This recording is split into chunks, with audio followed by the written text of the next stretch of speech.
I'm not inking you. I'm not inking you. Instead, I'm inking the ground near you. But that can be just as bad.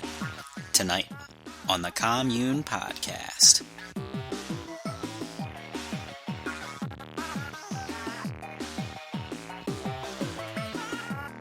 Hello and welcome to the Commune Podcast.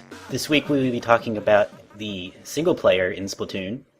But before we get into that, I wanted to welcome our newcomer this week, Waithwat. Thank you for joining us. Hi. Is that how you pronounce that? Yeah, Waithwat. Okay. And how have you been doing? Pretty okay. I've got a cough, obviously, but pretty okay. When is your birthday? It's in February, the 17th. All right. Shouty, how have you been doing? I've been doing well, thank you. All right. When is your birthday? The 25th of December. Oh, that's pretty cool. No, it's not.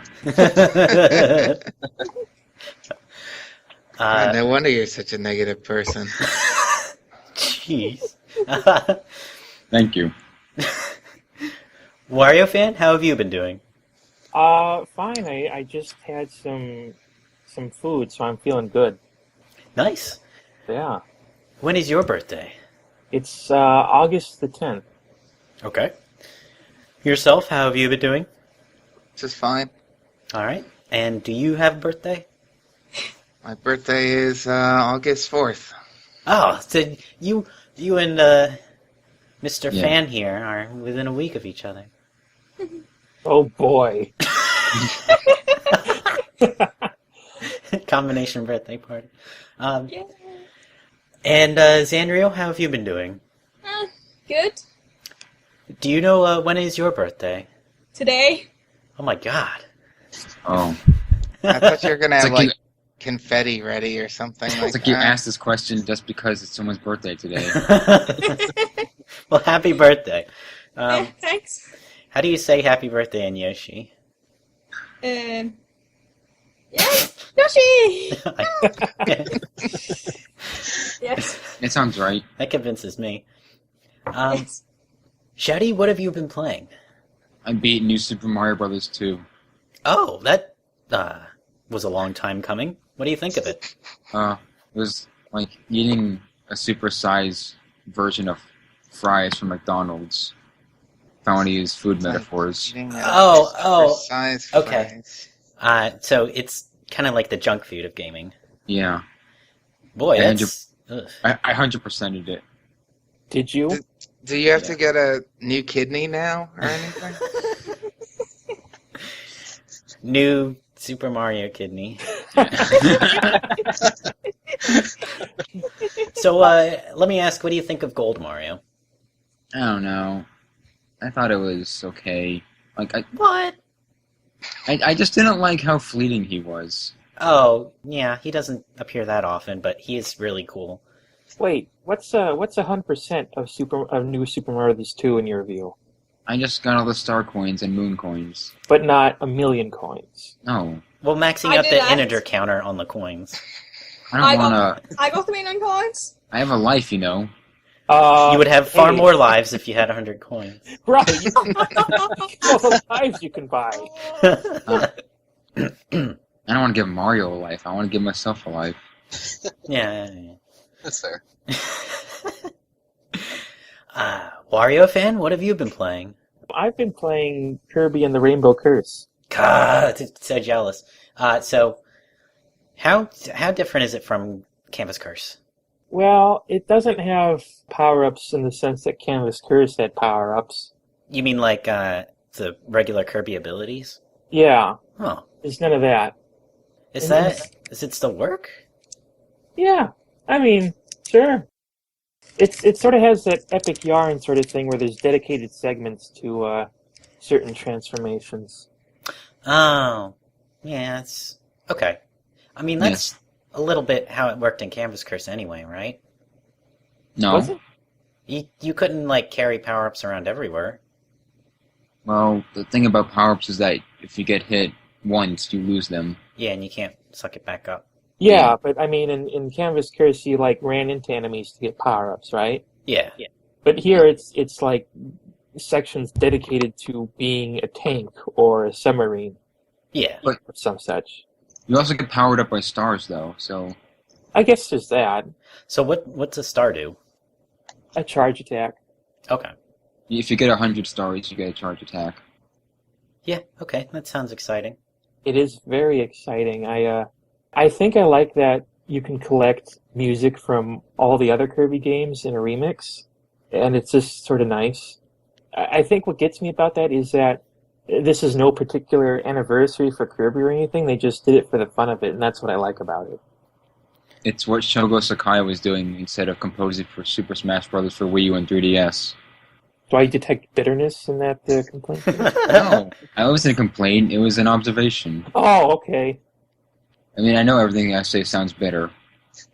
Yeah, it does. Is he the guy that there's a video of where he plays on the little flute accordion? Flute accordion? Yeah. There's that That's video. not Shogo Sakai. Oh.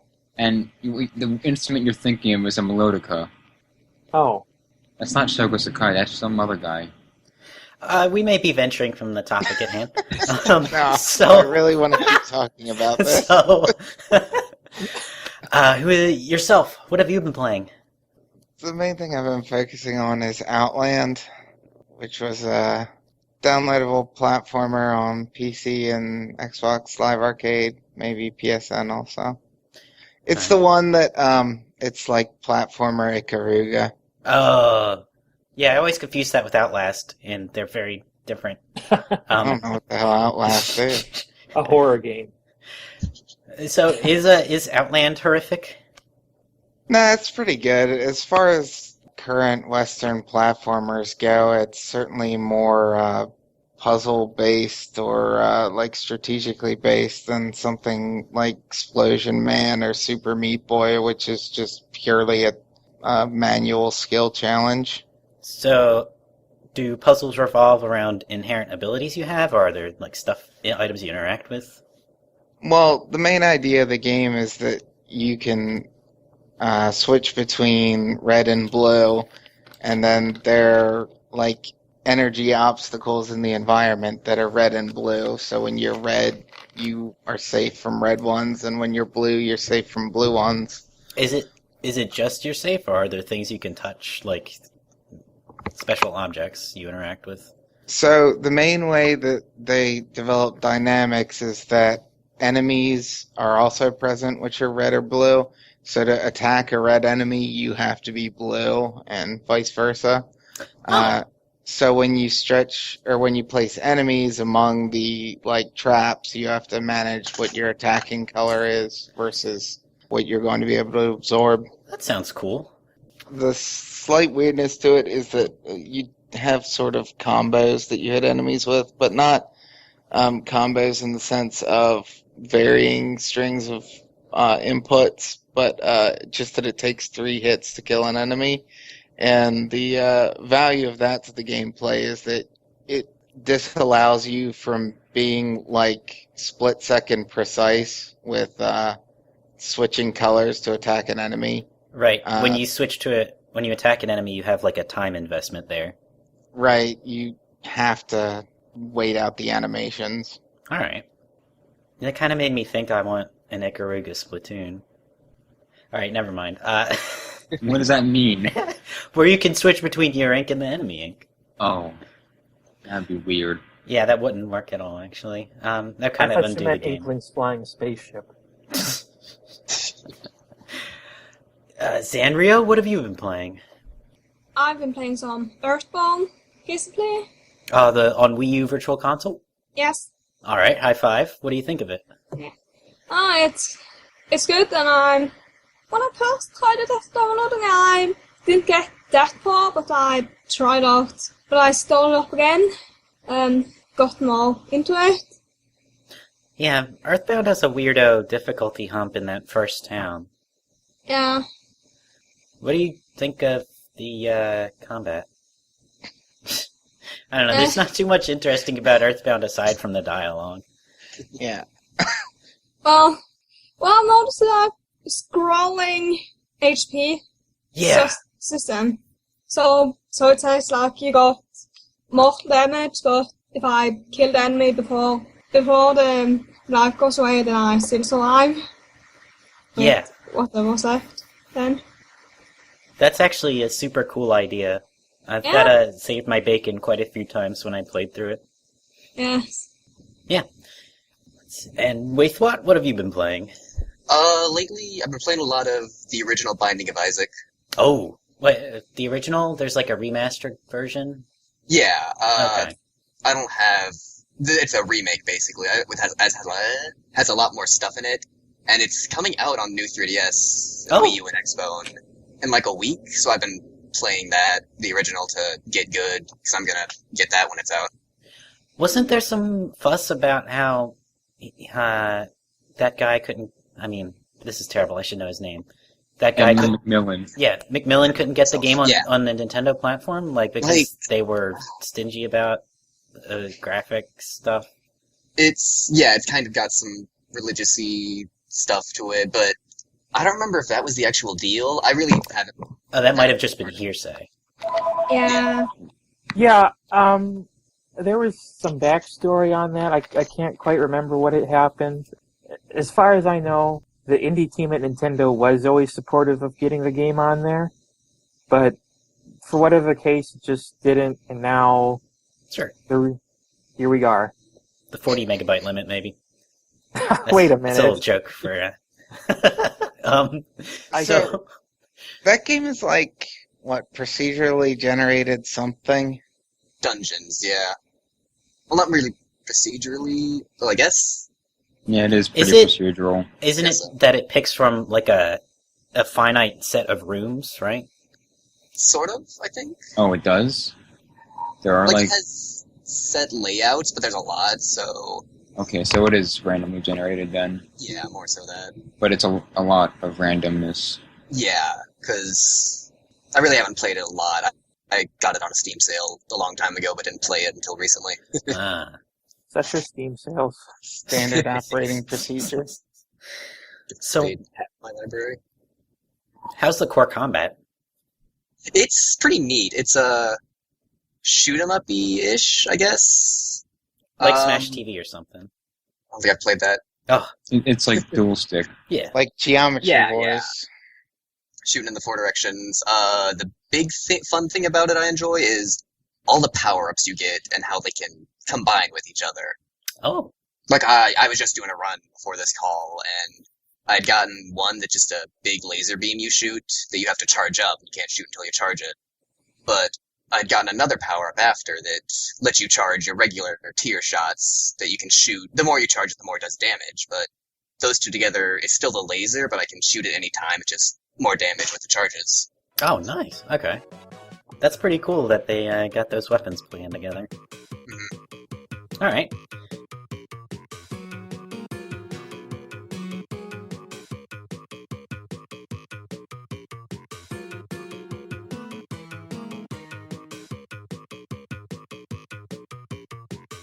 In Splatoon, you can sometimes fight directly with your enemies, but often you'll fight over the ground instead.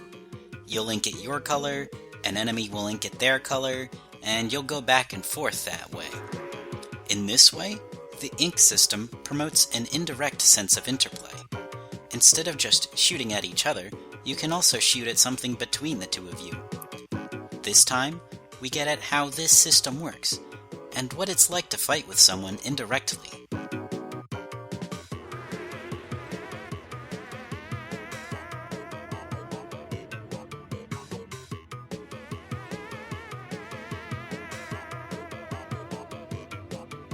Ink is the property that a lot of surfaces and objects can have to be either your ink, enemy ink, or no ink. And personally, I find it easy to confuse ink, the property, with ink, the verb, which is, the verb would be you shooting at something. So while I am more interested in the property, don't worry too much if we get these two things confused, because that's kind of half the point of Splatoon, that you confuse them. Shouty, do you have an example of a time where ink affected more than one thing, or you had to fight over how something was inked? Yeah. You're the first person to ask this, and I gave you two examples. And one of my examples was There's a level with the ink geysers where you face off against a bunch of elite octo troopers, but they're all standing above a bunch of geysers, so you can shoot the geysers to take them all out instead of shooting them directly. Okay, I remember that part. Yeah. So you had the octo troopers stationed above geysers. Were they on a fence, right? No, they were all like piled together. You were like on their level. Oh, I remember that. That's the lineup of 5 octo troopers, and then there's 5 geysers on the floor. Yeah. Or gushers or whatever. Mm-hmm. Fruit roll-ups. Without your involvement, how do the elite octo troopers behave? If I'm not there, they just stand there. Okay, and then what happens when you show up? They go after you. Okay. So what was the challenge of that part? There wasn't really any challenge. The way the level was designed was more in your favor than for the octo troopers. Well, so the difficulty might have been exceedingly low, but there was a threat of death there, right? Yeah, there were a lot of elite octo troopers, and they do fire at an alarming rate. So, yeah, you do need to make use of the geysers quickly. So how do you make use of the geysers in that scenario?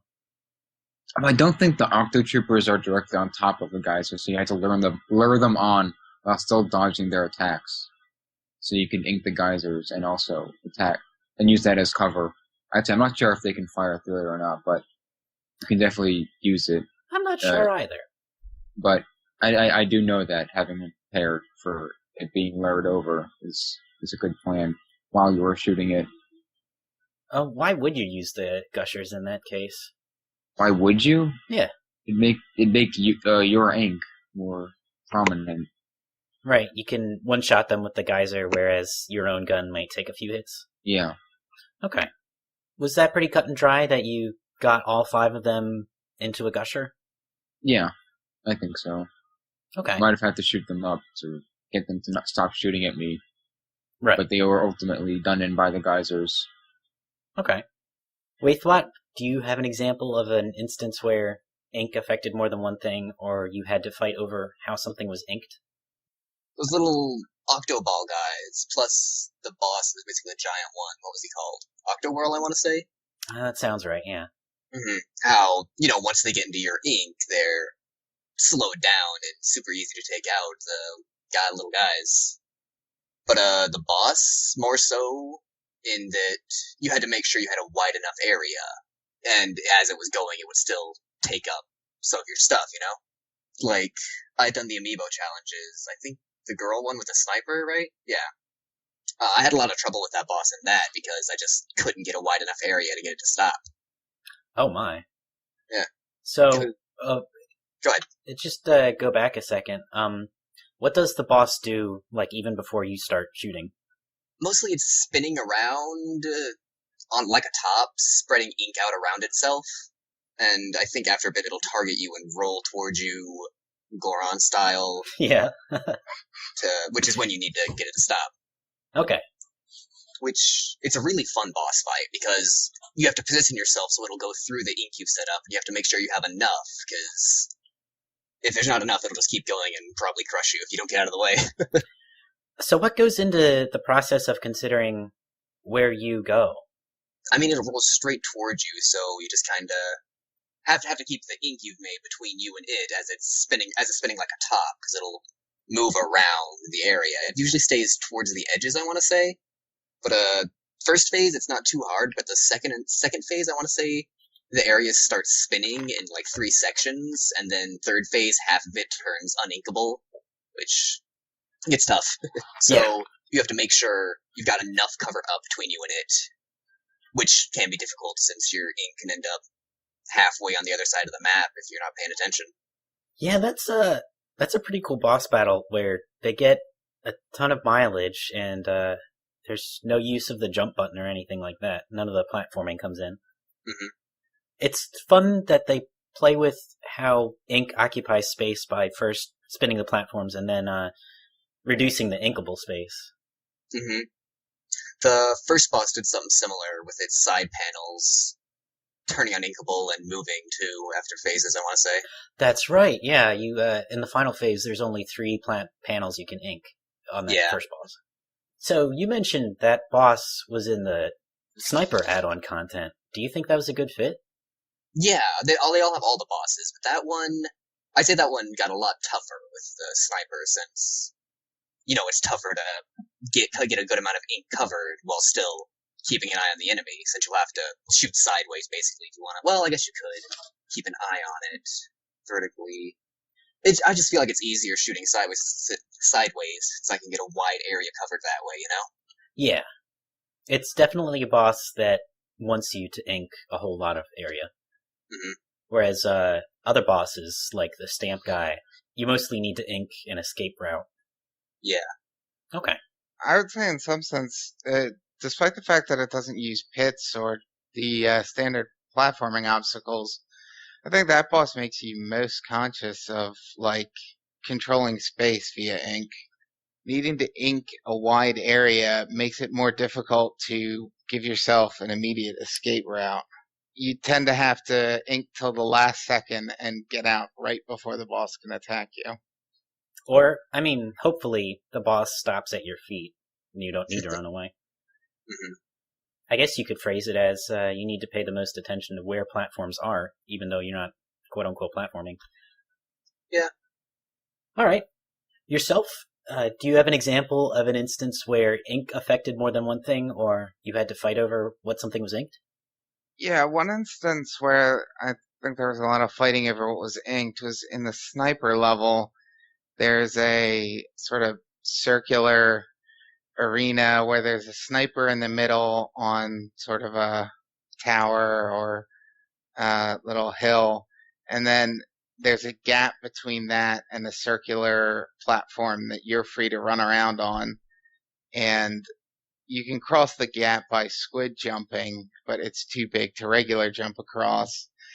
And on your circular path, there are a couple of machine gun squids, or machine gun octopuses. And then on the part of the central tower that you need to jump to is a, cleaner robot. Squeegee. Yeah, okay. A cleaner robot. And the sniper is also, I think, just out of range of your gun. Actually, so, just a footnote, you can toss a bomb that distance, but I didn't realize this until I watched a video. So anyway, there you're fighting over ink on the platform that you're trying to jump to because there's the cleaner bot there. And then you're also fighting over ink on the platform that you're on because you've got machine gun robots firing at you, and the sniper will shoot you if you're not hidden in ink. So it's more important than usual to keep your own territory inked. Right. If the sniper shoots at you, not only are you in danger of getting hurt, but then you also have to take the time to re-ink that ground so that you can make that squid jump. Right. So basically you're being pressured to ink on a defensive perspective to hide from the sniper, and then you're being pressured to ink offensively to make the jump before the cleaner robot can get to it. Yeah, that's a pretty interesting setup.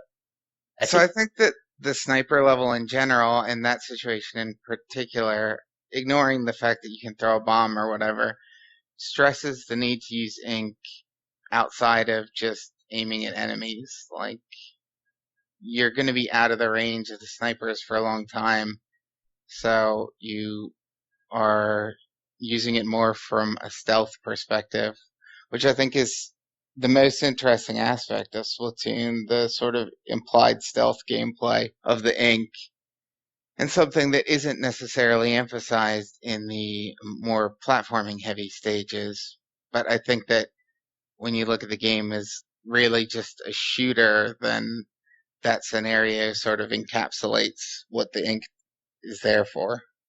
Ink makes it so that stealth is kind of dynamically altered by what enemies do. It's not just about them seeing you, it's also about how they attack you, and then that ripples forward into how stealthy you can be. Right. Okay. All right, Wario Fan and Zanrio, which one of you is first? Uh-oh. All right, I'll pick on Wario Fan since it's not his birthday. Oh. Of all the luck. Well, I was gonna say squeegees, but yourself already said squeegees, so maybe I shouldn't say squeegees. Stop saying squeegees.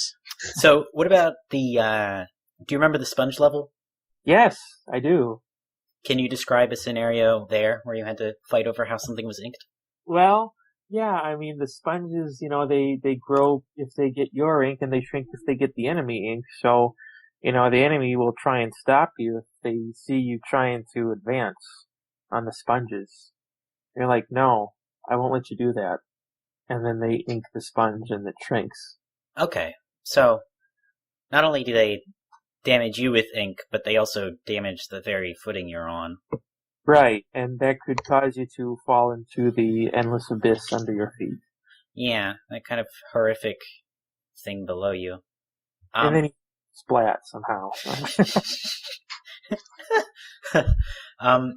So how did you overcome that challenge? Well, I think the easiest way is to just splat the enemies before they even have a chance to splat the sponges, Aren't there times where it's difficult to get in range of the enemy, though? Ah, yes, it is. So, I think there are times where they give you a bazooka, and Yes. you can just give a quick tornado towards that way, and then just rush over before it's too late. Okay, so your idea was to go in guns a-blazing and knock them unawares. Yeah, I'm pretty bad at playing this game defensively. Yeah, I suppose I'm the opposite, where I'm bad playing rashly, and so what I had to do was play like super defensively, and I came up with this cockamamie scheme where I would ink 2 sponges ahead of me, so that the Octotrooper would get distracted on that sponge. I could jump a sponge back and then still hit them. Oh. Watching you play that level was pretty, painful, though. Yeah. I've been through the game twice now, and I still can't do that stage regularly. Or, I mean, reliably. Alright. And last but not least, Sanrio, do you have an example of a time where you had to fight over how something was inked, or when ink affected at least 2 things? On levels with invisible platforms, when there's an enemy shooting at you, and you have to try to shoot them before you can go further. But you also have to shoot the ink on the invisible platform to see where you can go. I gotcha. So Yeah. you need to pay attention to 2 things there, like the platform and the enemy, and you have to decide which to go after first. Yeah. Okay. Did you typically go for the enemy or the platform, or was it how did that work? I tried going for the platform first and just avoiding the enemy until I knew I was in good shooting range. Okay. That level was kind of interesting because enemies can't see you through invisible structures, but that didn't come up too often. I also thought it was odd that when you play with the sponges, enemy ink undoes your ink, but with the invisible platforms, enemy ink just paints the platform, and then there's only 1 squeegee in the entire level. So you're rarely in risk of losing visibility.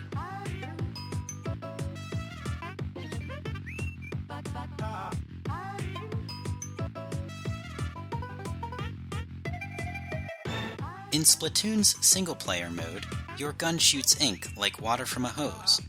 Some of it travels quite a ways, some of it falls near you, and a fair bit falls in between. The arc creates a range of ink. It doesn't just hit one spot. Elite Octotroopers employ the same gun. In some cases, this lands you in a tug-of-war over how the ground is inked. You need to get close to an enemy to kill it, since your gun has limited range. And in order to get close to an enemy, the ground can't have enemy ink. This ripples forward into more consequences. If an enemy inks the ground, you'll need to take it back with your own ink. But then, Inking the ground exposes you to enemies, who will then ink it again. But the coolest gameplay stems from enemies with complementary behavior. In the second stage, one scenario pits you against a squad of octoballs and squeegees. Octoballs roll everywhere, inking the ground behind them. Fortunately, you can slow them with your own ink. This is a challenge in and of itself, since handling one octoball will leave another free to roam. Squeegees, however, complicate things further by cleaning up your own ink. You might lay down some ink to trap an octoball, only to have it undone by a squeegee. Continuing our discussion of Splatoon's single-player campaign, we consider thoughts from Silicon-era writer Jack on the campaign's weapon selection.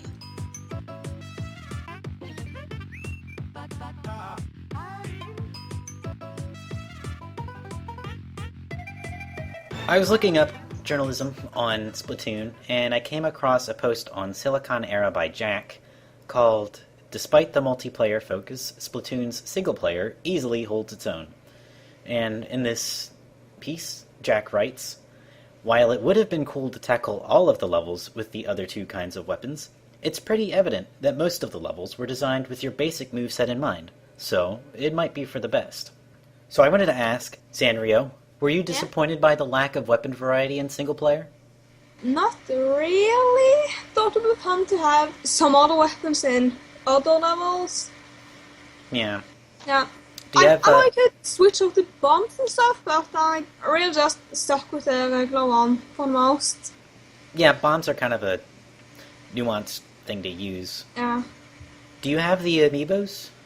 Yes, all of them. Okay, and did you get much use out of the weapon sets they offer? Yeah, I thought it was fun to try out the different kind of weapons for odd levels. Though some levels were obviously not meant for certain kind of weapons.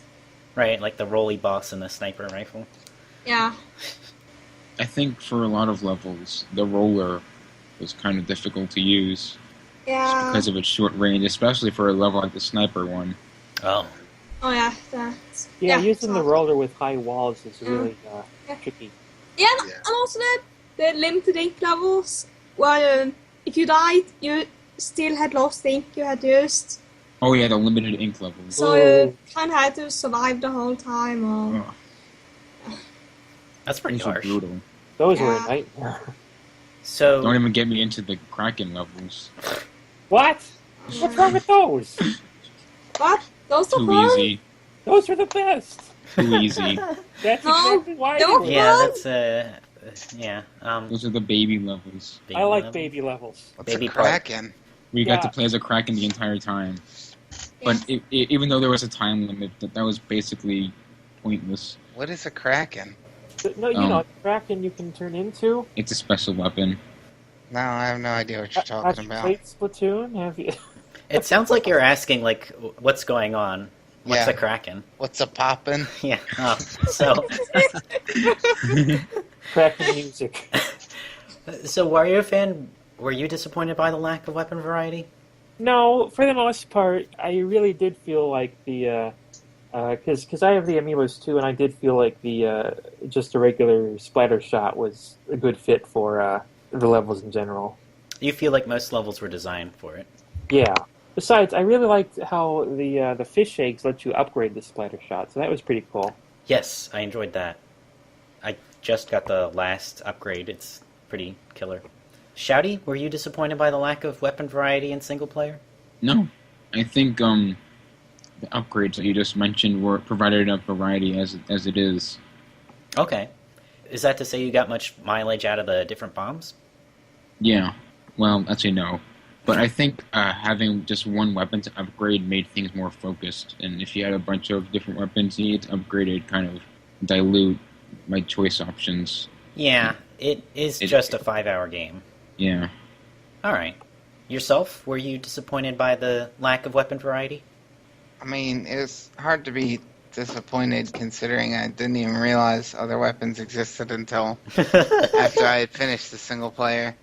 But in terms of, do I think they could add something to the single player? Yeah, I don't see any need for them not to be there. It's the kind of thing where the way that this game is designed is very friendly, and I understand the function of limiting the player to the one weapon because you really get a clear sense of each challenge, and it gives you a appreciation for the level design, which I think is a bit harder to get when there are a lot of options in the player's hands. But once I've gotten to the point where I've played through the game a couple times, sure, I don't mind. I mean, why would I ever not want ways to fuck around with it, even if it's not balanced? Yeah. Why not? Supersonic. Right. It did kind of remind me of Super Mario Brothers, the original, in its humility and variety. It's very conservative. Are there any weapons that come to mind that you think would be interesting for platforming? I think, as I said before about the sniper level, which I thought made Ink more interesting by keeping enemies well out of your range, I think that the roller or whatever the other melee weapon is would be interesting to play through, just because that would introduce that situation in a lot of different contexts where you'd be forced to manage the Ink more defensively. Like bring out a melee combat in a mostly ranged game. Well, I don't even think it would make much of a difference to the combat so much as it would make it like a no-shooting playthrough of Mega Man or something. Oh, so the stealth would be amped up. Right. Okay. Waithwat, were you disappointed by the lack of weapon variety? No, I think just the basic shooter worked pretty well for it. Okay. Because, like Jack had said, they levels definitely do feel more designed for it, because I don't have the Squid Amiibo, but I've got the other two, and a lot of the levels with the charger felt a lot easier since you had more range and could take out the Octo guys in one shot. So if they were a challenge to you, because you had to get in and dodge around them and stuff, you can just hang back and take them out one by one and get in easily. Yeah, I guess what you're getting at there is that a lot of the challenge in Splatoon is built around how little range you have. And once you get... Somewhat. Yeah. Because I think Wario Fan had said it too, with the roller levels, there was one towards the end that had a bunch of spinning platforms, fan-like spinning, which I had a ton of trouble with the roller because I couldn't get the Ink high enough to get up while it was up. Oh, man. But that was agreeing with you, actually, wasn't it? About the range thing. Yeah. Do you think... Yeah, no, I guess so. They could have, had they made specific levels for the paint roller, that would have been interesting? They could be interesting. If they did that, they couldn't just store them on Amiibos. It'd have to be part of the game or DLC. Yes, please.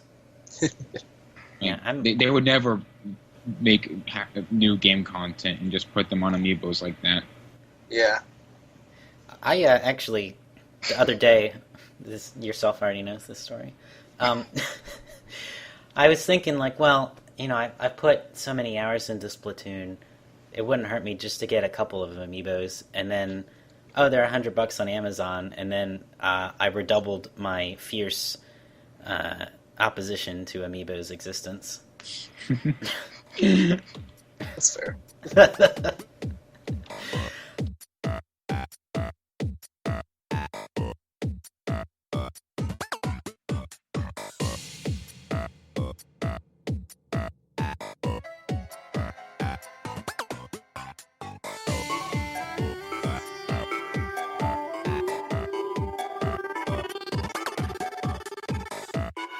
Thank you all for joining me for this lovely summertime podcast.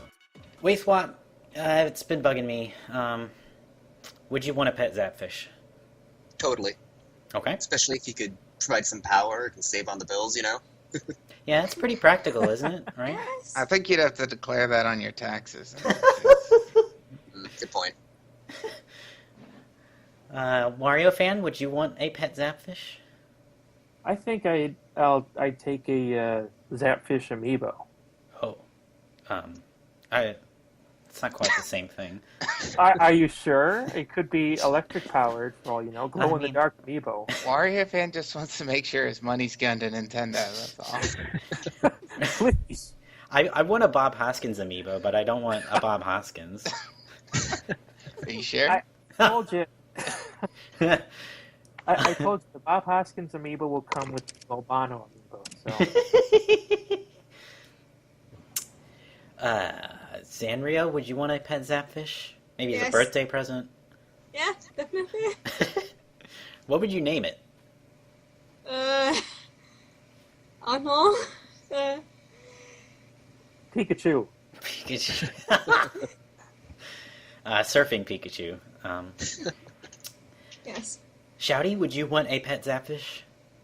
No, Why not? it's cruel. Like, pets are cruel. No, keeping this thing that obviously needs a lot of space.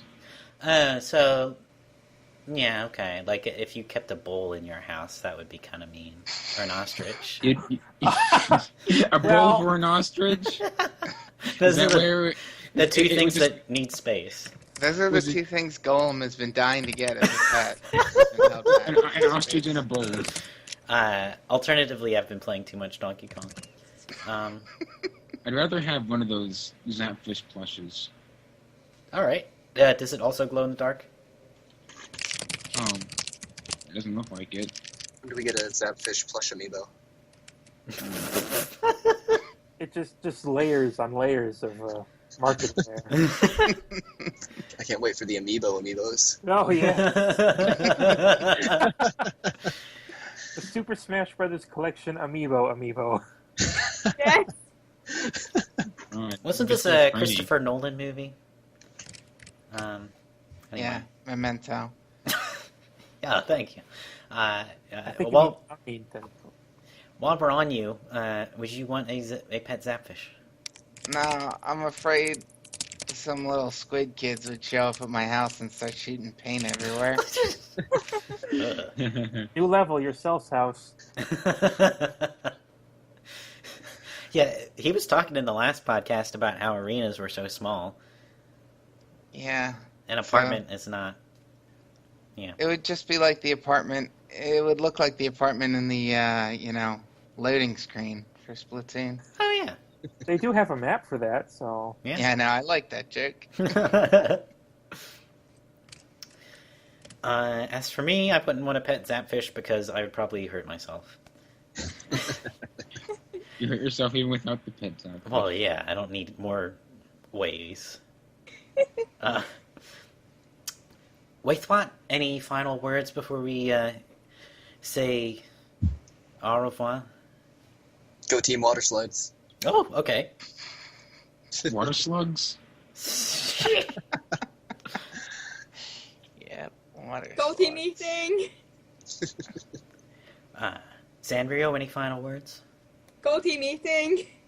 Yeah, okay. Yourself, any final words? Can't believe we're gonna do another Splatoon podcast 2 weeks from now. It's gonna be on multiplayer. Wait, I already made that joke about Popful Mail, I think. No, it's just that I'm gonna it's already disappearing from my memory, and I'm gonna have forgotten the game even exists by then. Well, nobody's. You don't have to. Don't sass me. Shouty, any final words?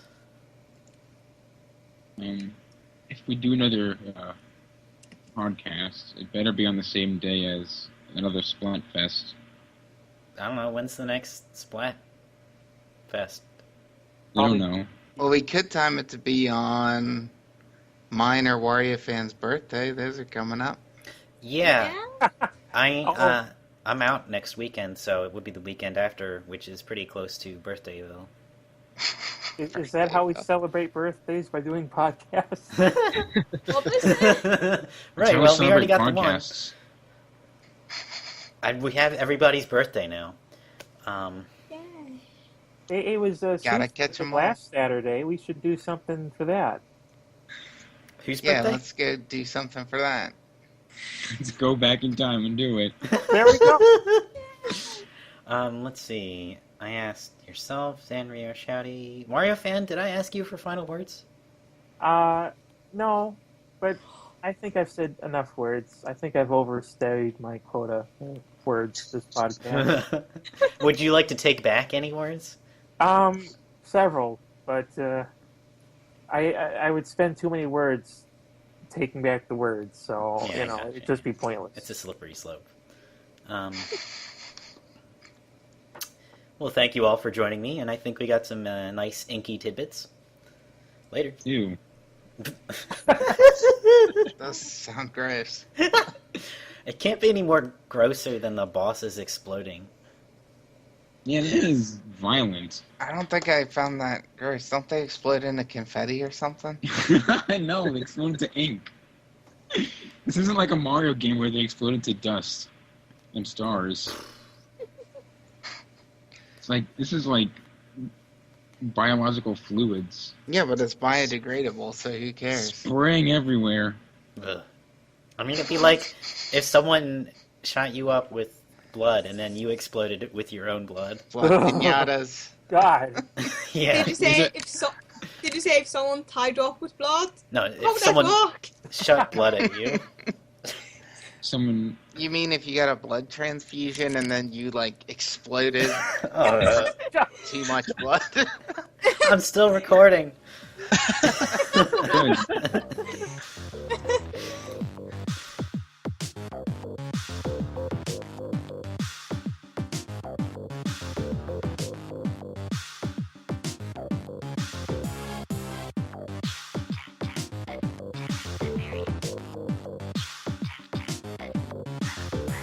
All music in this podcast was taken from Splatoon.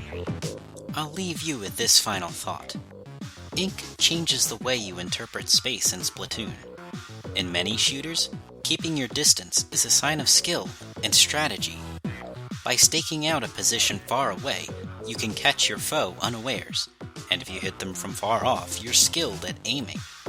In Splatoon, Ink shoots in such a wide swath that you don't need to be precise to hit someone. And even then, you can't hit someone from far away since most guns have limited range. However, because ink covers the ground, it makes every inch of the space between you and your opponent important. If you have any comments or questions, please email vgcommune@gmail.com.